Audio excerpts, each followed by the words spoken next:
Welcome back, and joining me for a closer look at the day's markets action is Jordan Toy from Legacy Family Wealth. Thank you so much for your time and joining us in studio, Jordan.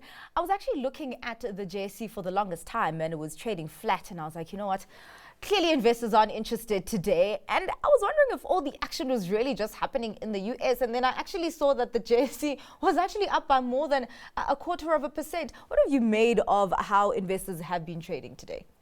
It's been a bit of a mixed bag. Yeah. I think when I was looking at Harmony specifically a little while ago, it was down quite significantly, and just in the short time that I've been here, I think it's recovered quite nicely. So quite a lot of moves, a bit of recoveries happening. SPAR specifically was a bit beaten up earlier this week. I see that that's up, or when I last looked, it was up.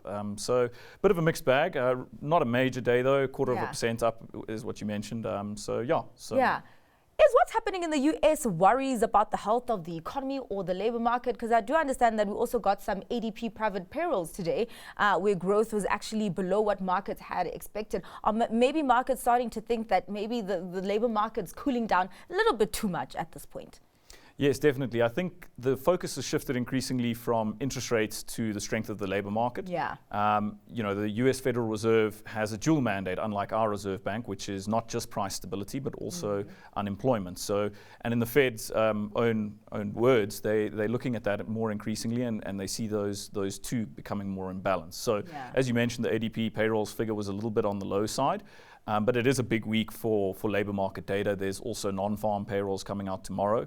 And if you recall, early in August, labor market data was what caused that bit of a scare in the market. So I think that's increasingly becoming the focus.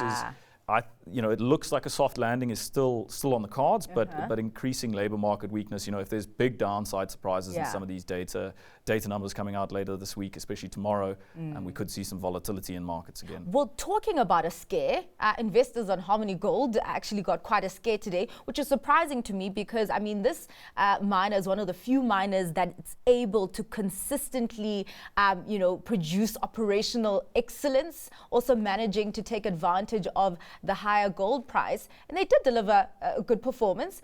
But then you had markets punishing that stock. I think the last time I checked was over 9%. What was the mismatch here?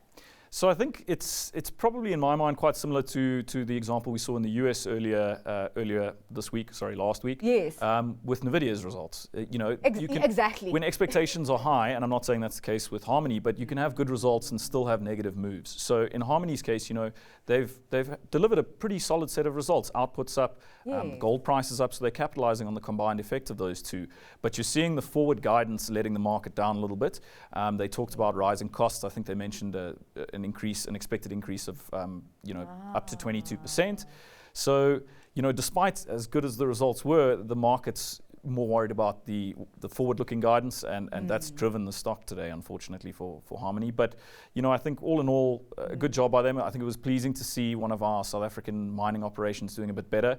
The other sectors and the other minerals have not done so well over the recent past. So nice to see that result out of Harmony. All right. Yeah. Well, let's go into another sector, and that's financial services. And really also here we have had, outperformers. Sanlam also, we're seeing continued momentum of growth there. Their net financial results, they're up 14%, and then their bottom line, their headline earnings climbing 40%. Is this also one where it's just kind of hard to stop that growth momentum at this point? But also, they didn't declare a dividend.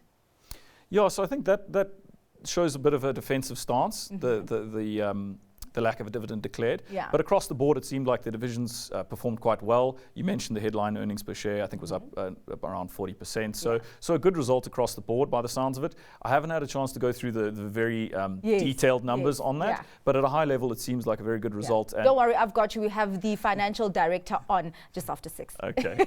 But good results. And I mean, I think the financial sector broadly, just from a share price perspective, our financial stocks have done quite well. I think they're up nearly 18%, 19% year to date. So nice continuation of the momentum we're seeing in Sanlam's results. All right. Let's talk about maybe one that's maybe more difficult, Mete.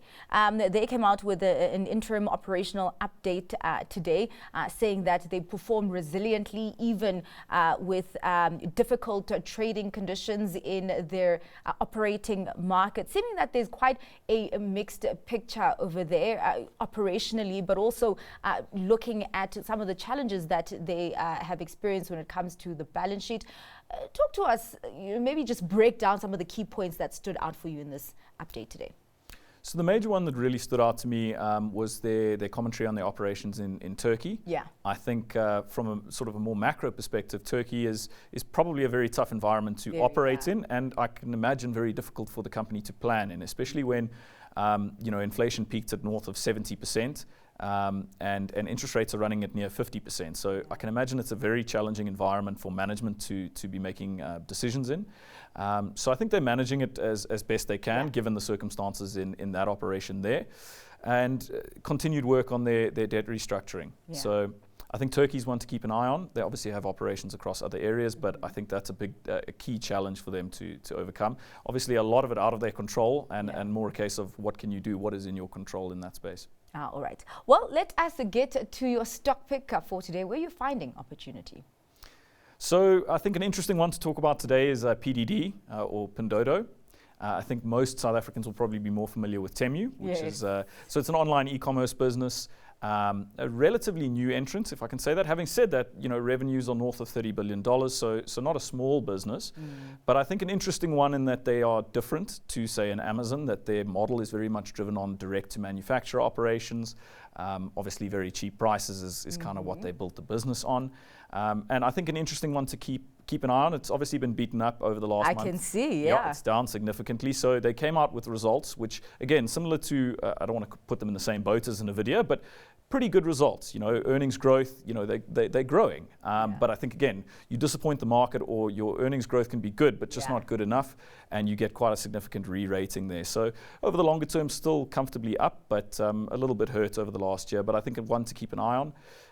Always with Chinese companies, political risk is a factor to keep in mind, and that's kind of balancing that against, the valuation. As you compare it to comparable companies in the US, the valuation is much more attractive. There obviously are risks, but there's always risk in investing, and it's a case of trying to balance risk versus reward.